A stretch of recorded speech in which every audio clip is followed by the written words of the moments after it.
Welcome to PSC journey. PSC ജേണിയുടെ പുതിയൊരു വ്ളോഗിലേക്ക് എല്ലാവർക്കും സ്വാഗതം. അപ്പോൾ ഇന്നത്തെ വ്ളോഗ് എന്ന് പറയുന്നത് ഒരു റിക്വസ്റ്റഡ് വീഡിയോ ആണ് കേട്ടോ. നമ്മളുടെ SCERT പഠനം എങ്ങനെയാണെന്ന് ചോദിച്ചിട്ട് നമ്മുടെ ഒരു സബ്സ്ക്രൈബർ ചോദിച്ചിട്ടുണ്ടായിരുന്നു.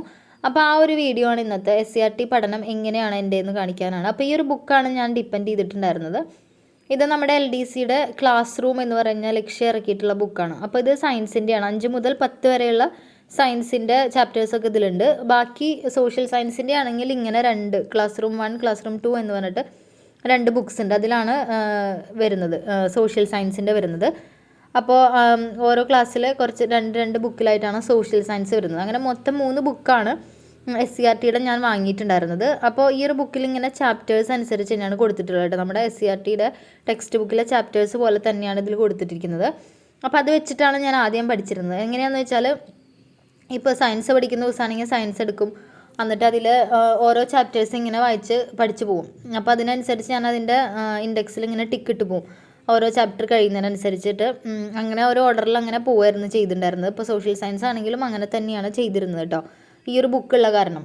അപ്പോൾ ഈ ഒരു ബുക്ക് ഞാൻ അന്ന് അത്യാവശ്യമായിട്ട് വാങ്ങേണ്ട ഒരു ബുക്കൊന്നും അന്നല്ല, പക്ഷെ എന്നാലും പഠിക്കാൻ എളുപ്പത്തിന് വേണ്ടിയിട്ട് ഞാനതങ്ങനെ കണ്ടപ്പോൾ ബുക്ക് സ്റ്റോളിൽ കണ്ടപ്പോൾ ഞാനൊന്ന് വാങ്ങി നോക്കിയതാണ് കേട്ടോ. അപ്പോൾ ബുക്ക് നല്ല ബുക്ക് തന്നെയാണ്, നമുക്ക് പഠിക്കാൻ കുറച്ച് എളുപ്പമാണ്. ഇങ്ങനെ ഈ ഒരു ബുക്ക് വെച്ചിട്ട് തന്നെ ഇങ്ങനെ പഠിച്ചു പോകാമല്ലോ. അപ്പോൾ നമുക്കത് ടിക്കറ്റ് പോവാം, അങ്ങനെ ചെയ്യാം. പിന്നെ ഞാൻ അതിന് ശേഷമാണ് ഇതിപ്പോൾ നമ്മളുടെ പ്രിലിംസിനൊക്കെ മുൻപ് വാങ്ങിയ ബുക്കാണ് കേട്ടോ ഞാനത്. പിന്നീട് പ്രിലിംസ് കഴിഞ്ഞിട്ടാണ് മറ്റേ ഇപ്പോൾ അടുത്താണ് ഞാൻ LDC മെയിൻസിൻ്റെ ബുക്ക് വാങ്ങുന്നത്. അത് ഇറങ്ങിയപ്പോൾ LDC mains advanced rank file എന്ന് പറയുന്ന ബുക്ക് വാങ്ങിച്ചത്. അപ്പോൾ അതും ലക്ഷ്യയുടെ തന്നെയാണ് വാങ്ങിയത്. പക്ഷെ ഒരുപാട് പബ്ലിക്കേഷൻസ് ഇറക്കുന്നുണ്ട്, എല്ലാം നല്ലത് തന്നെയാണ്. അപ്പോൾ ഞാൻ വാങ്ങിച്ചിട്ടുണ്ടായിരുന്നത് ലക്ഷ്യമായിരുന്നു. അപ്പോൾ അതിലെങ്ങനെയാണെന്ന് വെച്ചാൽ ഓരോ ടോപ്പിക്സും, അതായത് LDCയുടെ സിലബസ് കറക്റ്റ് എങ്ങനെയാണോ ആ ഓർഡറിൽ തന്നെയാണ് അവരുടെ റാങ്ക് ഫയലിലും കൊടുത്തിരിക്കുന്നത്. അപ്പോൾ അതിൽ ഓരോ ടോപ്പിക്സ് കഴിയുമ്പോഴും അവരെന്താ ചെയ്തിരിക്കണതെന്ന് വെച്ചാൽ നമ്മുടെ SCERT ചാപ്റ്റേഴ്സ് ഉണ്ടല്ലോ, അതുമായിട്ട് ഒരു ടോപ്പിക്ക്, ഇപ്പോൾ ഭരണഘടനയാണെങ്കിൽ അതുമായിട്ട് റിലേറ്റ് ചെയ്യുന്ന SCERTയിലെ ചാപ്റ്റേഴ്സ് അതിൻ്റെ തുടർച്ചയായിട്ട് കൊടുത്തിട്ടുണ്ട്. അത് ചാപ്റ്റർ അനുസരിച്ച് തന്നെയാണ് കൊടുത്തിരിക്കുന്നത് കേട്ടോ. ഓരോ ചാപ്റ്റർ ആയിട്ട് തന്നെയാണ് അതിൽ കൊടുത്തിരിക്കുന്നത്. അപ്പോൾ അതിൻ്റെ ഒരു ഗുണം എന്താണെന്ന് വെച്ചാൽ നമ്മളിപ്പോൾ ഒരു ടോപ്പിക്ക് പഠിക്കാൻ എടുക്കുമ്പോൾ അതിൻ്റെ ഒപ്പം തന്നെ നമുക്ക് SCERTയും കൂടെ പഠിച്ചു പോകാം എന്നുള്ളതാണ് ഒരു ഗുണം എന്ന് പറയുന്നത്. അപ്പോൾ അത് ഈ ഒരു എന്താ പറയുക, ഇപ്പോൾ ഭരണഘടന നമ്മൾ ഫുള്ളായിട്ട് പഠിക്കുകയാണ്, അല്ലെങ്കിൽ ഇപ്പോൾ ഭൂമിശാസ്ത്രം എടുക്കുകയാണെങ്കിൽ ആ ഭൂമിശാസ്ത്രവുമായിട്ട് ബന്ധപ്പെട്ട SCERTയിലെ ചാപ്റ്റേഴ്സും അതിൻ്റെ കൂടെ അവർ ആഡ് ചെയ്തിട്ടുണ്ട്. അപ്പോൾ നമുക്കത് ഒരുമിച്ച് പഠിച്ചു പോകുക എന്നുള്ളത് വളരെ നല്ലൊരു കാര്യം തന്നെയാണ്. അപ്പോൾ അങ്ങനെയാണ് ഇപ്പോൾ പഠിക്കുന്നത്. അപ്പോൾ ഈ ഒരു ടെക്സ്റ്റ് അല്ലെങ്കിൽ ഈ ഒരു റാങ്ക് ഫയൽ വാങ്ങാത്തവരെ സംബന്ധിച്ച് ഓടിപ്പോയിട്ട് വാങ്ങിക്കണമെന്നും വേണ്ട. കാരണം വാങ്ങിക്കാൻ സാമ്പത്തികപരമായിട്ട് പറ്റുന്നവരാണെങ്കിലൊക്കെ വാങ്ങിച്ചോളുക, അതൊക്കെ നിങ്ങളുടെ ഇഷ്ടം. പക്ഷേ ഇപ്പോൾ ഒരുപാട് കുട്ടികളുണ്ടായിരിക്കും അല്ലേ, ഒരുപാട് ബുക്സ് വാങ്ങി പൈസ കളയാനൊന്നും അവരുടെ കയ്യിൽ ഉണ്ടായിരിക്കില്ല. അപ്പോൾ അങ്ങനെയുള്ളവരും വിജയം നേടിയിട്ടൊക്കെ ഉണ്ട്. അവരെങ്ങനെയാണെന്ന് വെച്ചാൽ അപ്പോൾ നമ്മൾ സ്മാർട്ടായിട്ട് പഠിക്കണമെന്ന് മാത്രം അല്ല. എങ്ങനെയാണ് അപ്പോൾ ഈ ഒരു SCERT നിങ്ങളുടെ കയ്യിലുള്ള റാങ്ക് ഫയൽ വെച്ചിട്ട് നിങ്ങൾ പഠിക്കുക. ബാക്കിയുള്ള ടോപ്പിക്സൊക്കെ റാങ്ക് ഫയൽ വെച്ചിട്ട് പഠിക്കുക. അപ്പോൾ ഒരുപാട് പഴയ റാങ്ക് ഫയൽ ആവാതിരിക്കാനും ശ്രമിക്കണം കേട്ടോ. കുറച്ചൊക്കെ പുതിയ ആയിട്ടുള്ള റാങ്ക് ഫയൽ തന്നെ പഠിക്കാൻ ശ്രമിക്കുക. അതിനുശേഷം ഈ ഒരു SCERT ചെയ്യേണ്ടത് എന്താണെന്ന് വെച്ചാൽ നിങ്ങൾക്ക് സൈറ്റിൽ നിന്ന് ഇത് ഡൗൺലോഡ് ചെയ്തെടുക്കാൻ പറ്റും. SCERTയുടെ എല്ലാ 1 മുതൽ 10 വരെയുള്ള എല്ലാ ക്ലാസ്സിലെ ചാപ്റ്റേഴ്സും നമുക്ക് സൈറ്റിൽ നിന്ന് ഓൺലൈനായിട്ട് നമുക്ക് ഡൗൺലോഡ് ചെയ്തെടുക്കാൻ പറ്റും PDF. അപ്പോൾ അങ്ങനെ വെച്ചിട്ട് ആ ഒരു PDF വെച്ചിട്ട് നിങ്ങൾക്ക് വളരെ സുഖമായിട്ട് പഠിക്കാവുന്നേ ഉള്ളൂ.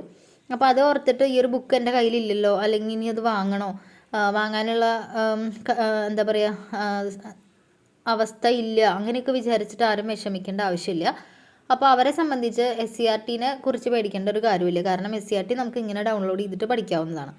അപ്പോൾ അത് വളരെ സിമ്പിളായിട്ട് ഡൗൺലോഡ് ചെയ്യാനും PDF ആയിട്ട് എടുത്തിട്ട് പഠിക്കാനും പറ്റും. അപ്പോൾ നിങ്ങളുടെ കയ്യിലുള്ള റാങ്ക് ഫയൽ വെച്ചിട്ട് ഓരോ ടോപ്പിക്ക് പഠിക്കുന്നതിനനുസരിച്ച് അതിൽ നിന്നൊന്ന് സോർട്ട് ചെയ്യണമെന്ന് മാത്രം. ഇപ്പോൾ എന്താ പറയുക, അതുമായിട്ട് ബന്ധപ്പെട്ട ചാപ്റ്റർ തന്നെ പഠിച്ചു പോകാനാണെങ്കിൽ ഒന്ന് സോർട്ട് ചെയ്തിട്ട് പഠിക്കണമെന്ന് മാത്രം. അല്ലെങ്കിൽ നിങ്ങൾക്ക് ജസ്റ്റ് ആ ഒരു ബുക്സ് ഇങ്ങനെ സമയം കിട്ടുമ്പോൾ നിങ്ങൾ ആ ഒരു PDF എടുത്ത് വായിച്ച് പ്രധാന പോയിൻറ്റ്സൊക്കെ ഒന്ന് പഠിച്ചു പോകാമെന്ന് മാത്രമേ ഉള്ളൂ. അല്ലാതെ ഒരുപാട് യൂട്യൂബ് ചാനൽസൊക്കെ ഉണ്ട് കേട്ടോ. ഈ ഒരു SCERT ബേസ്ഡ് ക്ലാസ് കൊടുക്കുന്ന ഒരുപാട് ചാനൽസ് ഉണ്ട്. അപ്പോൾ അങ്ങനെ വേണമെങ്കിൽ അങ്ങനെ പഠിക്കാം. അപ്പോൾ അതൊക്കെ നിങ്ങളുടെ ഇഷ്ടം. അപ്പോൾ ഇതിന് വേണ്ടിയിട്ട് പ്രത്യേകിച്ച് സാമ്പത്തികപരമായിട്ട് എന്താ പറയുക പറ്റാത്തവരെ സംബന്ധിച്ച് വിഷമിക്കേണ്ട കാര്യമില്ല എന്നാണ് ഞാൻ പറഞ്ഞു വരുന്നത്. അപ്പോൾ അവരെ ഇങ്ങനെ ഡൗൺലോഡ് ചെയ്തിട്ട് പഠിക്കാവുന്നതാണ്. അപ്പോൾ നമ്മുടെ LDC ആയാലും ഡിഗ്രി പ്രിലിംസ് ആയാലും എന്തിനായാലും ഇപ്പോൾ SCERTനെ നമുക്ക് ഒഴിവാക്കി വിടാൻ പറ്റുന്ന ഒരു പോർഷനല്ല. കാരണം ഒരുപാട് ക്വസ്റ്റ്യൻസ് ഇപ്പോൾ അടുത്ത് അതിൽ നിന്ന് ചോദിക്കുന്നുണ്ട്. അപ്പോൾ അതുകൊണ്ട് തന്നെ അത് എങ്ങനെയായാലും ഇപ്പോൾ ബുക്ക് വാങ്ങി പഠിക്കണമെന്നൊരു നിർബന്ധമില്ല. എങ്ങനെയായാലും പഠിച്ചാൽ മതി എന്നാണ് നമുക്ക് ആവശ്യമുള്ള കാര്യം. അപ്പോൾ നിങ്ങളത് എങ്ങനെയായാലും പഠിച്ചു പോവുക. ഡൗൺലോഡ് ചെയ്തിട്ടാണെങ്കിൽ PDF ഡൗൺലോഡ് ചെയ്തിട്ടാണെങ്കിൽ അങ്ങനെ പഠിക്കുക. ഞാൻ പഠിക്കുന്നത് അപ്പോൾ ഈ പറഞ്ഞ മെത്തേഡിലാണ് കേട്ടോ. ഇപ്പോൾ ഒരു റാങ്ക് ഫയൽ LDC മെയിൻസിൻ്റെ വാങ്ങിയത് കൊണ്ട് ഇപ്പോൾ ഞാൻ അത് വെച്ചിട്ട് തന്നെയാണ് പഠിക്കുന്നത്. അതിൽ എല്ലാ SCERT ചാപ്റ്റേഴ്സും ഓരോ പോർഷൻസ് കഴിയുമ്പോൾ കൊടുക്കുന്നുണ്ട്. അപ്പോൾ അത് ആ ഒരു ലെവലിൽ ഇങ്ങനെ പഠിച്ചു പോകാൻ തന്നെയാണ് ചെയ്യുന്നത്. അപ്പോൾ എല്ലാവർക്കും ഈ ഒരു വ്ളോഗ് ഉപകാരപ്പെട്ടു എന്ന് വിചാരിക്കുന്നു. എന്തെങ്കിലും കൂടുതൽ ഇപ്പോൾ SCERTനെ കുറിച്ച് നിങ്ങൾക്ക് കൂടുതൽ ഞാൻ പഠിക്കുന്നതായിട്ട് ബന്ധപ്പെട്ട എന്തെങ്കിലും സംശയം ഉണ്ടെങ്കിൽ നിങ്ങൾക്ക് ഇതിൻ്റെ അടിയിൽ കമൻറ്റ് ചെയ്യാം. അപ്പോൾ നമുക്ക് അതിനെക്കുറിച്ചും പറയാവുന്നതാണ് കേട്ടോ. അപ്പോൾ എല്ലാവർക്കും ഈ ഒരു വീഡിയോ ഉപകാരപ്പെട്ടു എന്ന് ഞാൻ വിചാരിക്കുന്നുണ്ട്.